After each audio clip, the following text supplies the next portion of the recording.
All right, what's going on, guys? Sal here. I'm back. I'm going to take a recap and just review what I did last week in my Week 8 NFL cash game lineup, right? So I played this in head-to-heads, mainly head-to-heads, some 50-50s. I ended up winning 91% or like 90.67% of my head-to-heads. I played about 50, so I did really well this past week, right? There's some things that, though, I wish I did differently in order to get a little bit higher in not only cash, but some qualifiers that I played in. But right now, if you're watching this and if you haven't subscribed already, I'd appreciate it if you hit that subscribe button. Continue to grow this channel. I've like tripled my subscriber count in like a week, which is crazy. I don't know how YouTube works, algorithms, whatever it is. More people seeing my videos, but they also see it if you like this video. So if you could hit that like button, I'd appreciate that as well.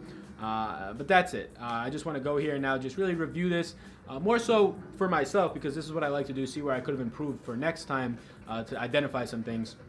But also, if you've been watching or if you're starting to watch now, I talk about some of these first looks, I talk about some of these values for you to see how I go through and think about building my lineup, right? So I have my lineup here, and this is just a head-to-head, right, with whoever I played this week. Very close matchup here, right? I won by 2 points. Nivek, 94. Not really sure who that is. I just wanted to get to my lineup. So all my cash game lineups, I played one lineup, right? So they all scored 168.44. You score 100, around 150, 140, you're usually at that money lines. So this is why I won 90%. Due to Draftkings taking some juice out, if you bet $1, they take 10% from each person, you win 180. You have to win like 53, 54%. I don't know exactly what the number is to be profitable, right? Maybe 52. So this was a very good week, getting like 91%, right? So I did some things that I liked a lot, and it was the right decision that I believed. And then I think there were some things that I could have done differently, and I want to explain those to you guys. So Jameis Winston, he was playing great in terms of getting yardage for fantasy, right? It looked like a game where he was going to throw for 400 to 500 yards, just throwing the ball around the field, but he also threw the ball to so many different people, and he got pulled in that game, right? When he threw his third pick, I was like, damn, this man might about to get pulled. They put him back, might be pulled soon. They put him back out there, and I was like, okay, at least he has another shot. Threw a pick six. I was like, you got to be kidding me, man. Like, if he just threw 2 touchdowns more in this game, I probably would have won a qualifier. So I talked to you guys last week about the Fantasy Football World Championship qualifier that I won a ticket into. 167 people was the limit for it. It only got 153 people. I was in second place for a good amount of that. And I had Jameis going. I had all these guys going. And Jameis got pulled. I ended up finishing like 20th. It sucked, right? It sucks when that happens, but that's just how you have to do it. I ended up being only like 12 to 15 points off the leader, which Jameis probably could have ended up with. If he had Fitzpatrick's stat line and his, I would have ended up with it, but that's just not how it works. But I thought Jameis was the right play, right? I wanted to come off of that Rams-Packers game in my cash game lineup because I thought a lot of people were going to have that. And I wanted it to be, I think, just fading that game a little bit in tournaments, in qualifiers, in your cash game would give you a huge edge, and it did, right?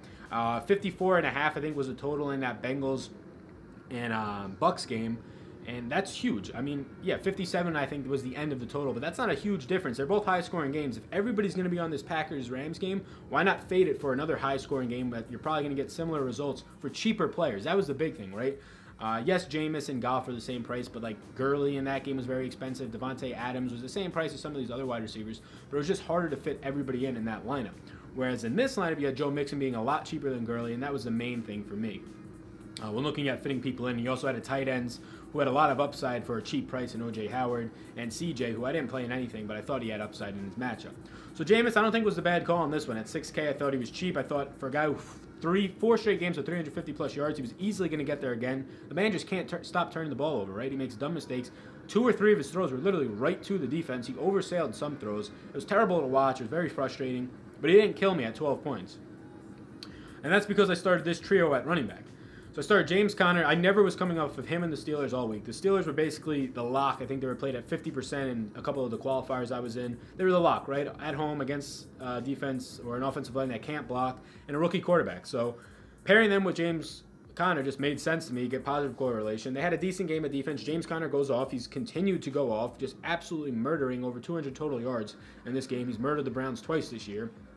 Always was staying on him. He was a guy that I wanted at his price. I wanted to fade Gurley in this lineup so I could fit in 3 studs. And the second stud that I was going with was Kareem Hunt, right? I was never really coming off Kareem Hunt. They were a huge home favorite. He's been getting work in the passing game. Didn't have that much success on the ground. Maybe his passing touchdown saved him this week. But right around 20 points is fine. That's something that I'll take out of my flex. And then this is where I went, where I didn't know where to go. I was talking with my roommate for a while. Joe Mixon, basically, I was struggling between Joe Mixon and David Johnson. And obviously now, after the fact, it's clear that Joe Mixon was the right play. He had a huge first half, didn't really do much in the second half, but he got you there, right? He got you almost 32 points. He had a great first half, actually. He looked absolutely incredible. David Johnson, on the other hand, I mean, close to 100 total yards. I think he maybe got 100 total yards. I didn't get to see the final stat line. But basically, I was just seeing, let's take these price savings here. And he's a guy who's going to get the goal line work. He has a new offensive coordinator. Maybe we see David Johnson, that's usually priced in the 9K range here. And you get to save money, come up at wide receiver. I went with Joe Mixon. I ended up loving that decision. That helped me a lot. And it basically saved me, like, what, another 17 points I ended up getting, maybe if not 20 points by going with that decision. That's a huge decision. That probably wins me another 15%, 30% in that range of my contest. This is where I definitely messed up a little bit. I'll go to O.J. Howard because I was staying on O.J. Howard all week. And Njoku was teasing me a little bit, so was Jimmy Graham. But just based on his price, based on his matchup, and based on his athletic ability and his usage recently, he was a guy that I wanted to go with. Scored a late touchdown that definitely helped.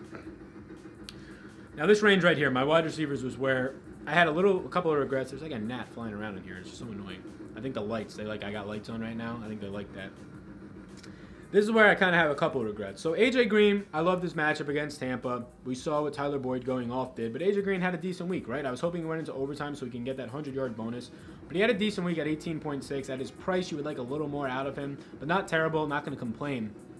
Only thing is, I had Mike Evans. I had A.J. and Mike Evans in a couple of qualifier tournament lineups, and that did pretty well. But I had Mike Evans, who was a little bit cheaper in this lineup before lock, right? I had him in this lineup before lock, and I was trying to get up to Boyd on the other side, which would have been huge, right? But I just couldn't get up to there. With Chris Godwin's price at $4,500, I needed to get, I think Boyd was $6,700. I just couldn't get up to there. It was $2,000 off there. I would have had to come down on one of these running backs, which is what I considered doing. So this is exactly what I considered doing. I considered coming off of Joe Mixon. I was locked in at Connor. I was locked in at Hunt. I considered coming off of Joe Mixon here. Well, I mean, oh, this is all blown up. I mean, he had a great game, right? He's been having great games. When he plays the whole game, this is what basically sold me on Mixon besides his matchup. He played the whole game week 1, played most of the game week 2, right? He didn't play the whole game. And then he played the whole game week 5, week 6, and then week 7 against Kansas City, I basically canceled everybody's performance out there. He just stunk. But he got 18, 20, 25, and 10 against the best defense, best rush defense probably in the league, and he played limited snaps because they pulled him. He still got 21 carries. So I was like, okay, best matchup he's had probably so far. He's going to play the whole game. Gio's not back. I want to play him. That's how I decided on that over David Johnson.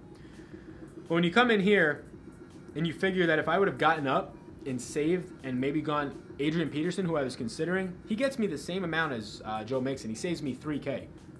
I can then go Mike Evans. I can then go Tyler Boyd here and still have money left over to come up off of Anthony Miller. I probably would have ended up going with somebody like Godwin in that situation to stack this game even more. But yeah, so this is what, maybe not Godwin with 3 pass catchers, what I had to think that through in that range. But that's maybe one regret, but I can't complain too much because I did score well. My team did do well. That's my only downside, is that I was high on guys like Phillip Lindsay. I played him a good amount. High on guys like Marlon Mack, played him a good amount. Marlon Mack basically did the same. I think he did even a little better than Joe Mixon this past week. So that hurts because I could have saved $2,000 by going Marlon Mack, which Chris Godwin, I think I would have saved actually from 75 to 54, I think he was. I would have saved just enough to go here, Tyler Boyd and Mike Evans, which would have actually put me, I think Mike Evans had like 14 more points than AJ, and then Tyler Boyd obviously outperformed Chris Godwin. I think Tyler Boyd, he might have been in the high 20s. That's another 20 points. So you tell me I get 35 more points right there, whatever it might have been. I would have then played this same lineup in my qualifier, would have won the qualifier, would have scored over 200 points this week. So that's definitely a regret there, but I'm not stressing too much on it because I think I did make the right move by going with Mixon over David Johnson there. I think I did make the right move by going with Anthony Miller over the likes of Martavis Bryant, who laid a goose egg, so I think I made that right move there. O.J. Howard, I think I made the right move over C.J. So I made the right move in some situations.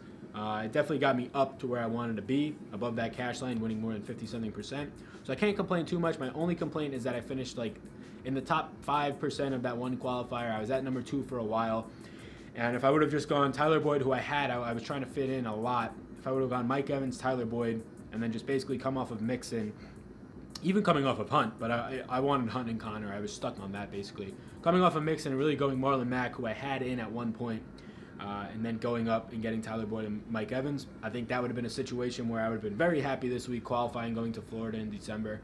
But like I said, I'm learning every single week doing this stuff, right? Me doing these videos on here for you is making me learn where I went wrong. Trying to spend up at the guy who everybody was going for in AJ Green when I could have had a very equal talented, if not better, based on being a little bit cheaper and being the underdog in this situation, Mike Evans, and then getting the guy in the slot, Tyler Boyd, who, yeah, AJ Green's played in the slot a little more, but Tyler Boyd's been playing in the slot a ton. Tampa Bay, all their defensive backs are pretty terrible, but their slot quarterback is just the absolute worst. Tyler Boyd's been phenomenal this year. He's been getting tons of targets. That's a guy that I could have went with. Then I could have got to Mike Evans, and I could have said, okay, I have a good receiver on each side of this that I like a lot. Now let's see where we can get value at running back. Marlon Mack scared me because I knew Mixon was going to get the entire workload. Marlon Mack scares me because I didn't know coming off of that injury, would they ease him back in? How serious was the injury? He practiced in full on Friday, so I was thinking not that serious, but we saw Naheem Hines still cutting into his workload. But Mack now 3 weeks in a row has been a stud. He's somebody that I'm going to, moving forward, want to play. So I guess I do regret not playing the Mack, Mike Evans, Tyler Boyd stack instead of going Mixon, AJ Green, and Chris Godwin. Godwin on the field only for a majority of the snaps, but when he's on the field, he's very efficient. He missed a couple of big passes, maybe 15-plus yards 2 times. Jameis Winston missed him, which is frustrating there, but I think in the end, Tyler Boyd's obviously a better play, and the price indicates that being $2,000 more than Chris Godwin, so I should have realized getting up there gave me a huge advantage than coming down from A.J. Green to Mike Evans and coming down from Mixon, who I wasn't totally sure on, to go to Mack. I should have realized that there was a lot of upside there. You have to take some risks in tournaments by doing that. I played it safe by going with 3 workhorse running backs who were going to get all the work. So maybe that bit me in the butt. I'm not regretting this, like I said, from a cash game perspective. Really just the qualifiers. Would have loved to win that qualifier. I'm going to go right back on the saddle and try and get it this next few weeks while they're still available. But yeah, this was my cash game lineup. I was never coming off of Connor and Steelers. I loved Winston. I was pretty stuck on him.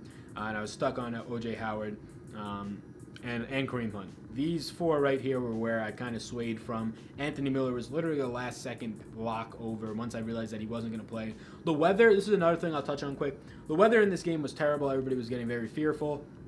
This is what I'll say about high-wind games. Wind is the only thing that affects the passing game, unless there's like 2 feet of snow, right? Then that's going to affect the passing game a little bit, just because you can't get out of your brakes quicker when you're running off the line as a wide receiver. Rain's not going to affect it because they wear these sticky gloves and it doesn't move the ball at all. It just makes it a little bit slippery.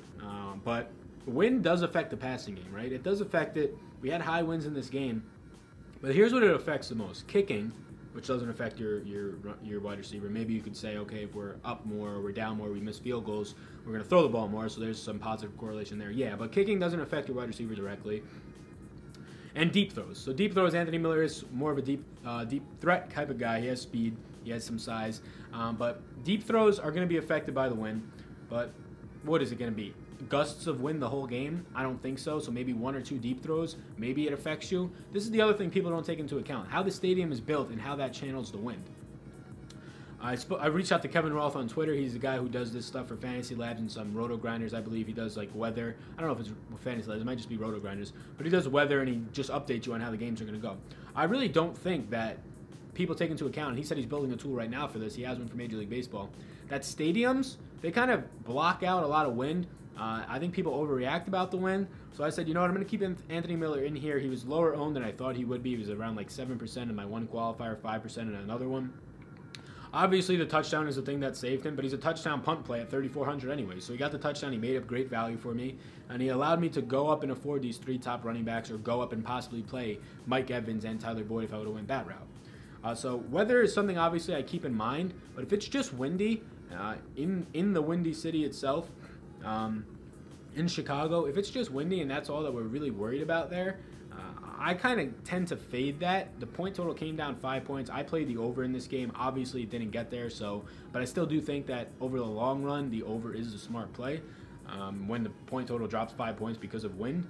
Like I said, I don't think people take into account that the wind doesn't always make its way into the stadium because of how stadiums are built. Sometimes it might, but even if it does, is it really going to be there for 3 hours straight every single pass play? I don't think so. I think it's a little bit of an overreaction. But this is my cash game lineup. Just wanted to review it for you guys. Week 8 cash game lineup. Going to get back on the saddle. I'm going to be looking at this Thursday night slate. We'll be doing that for tomorrow. If you haven't watched my first look, I'm going to be wearing the same shirt because I literally just filmed it right before this. Go ahead, check that out for week 9. I think there's some interesting things in there. I think there's still got Patty Mahomes price tag, obviously Todd Gurley. Let me know what you guys think about this. What do you think I could have done differently other than what I just said? What did you do for your cash game lineups, your tournament lineups? Did you win a qualifier? Let me know. I want to know all about that. Let's start a community chat down below in the comment section. But right now, if you could like this video, I'd really appreciate that. If you made it this far, you might as well like it. If you made it this far and you're not subscribed yet, I'd appreciate it if you could hit the subscribe button. Let's try and get this video up to 50 likes. I got 25 on my other one, 50 on my other one when I wanted 25. If we can get this one up to 50 likes, that'd be awesome. I appreciate it, guys. My name's Sal. Be good, be safe. Peace.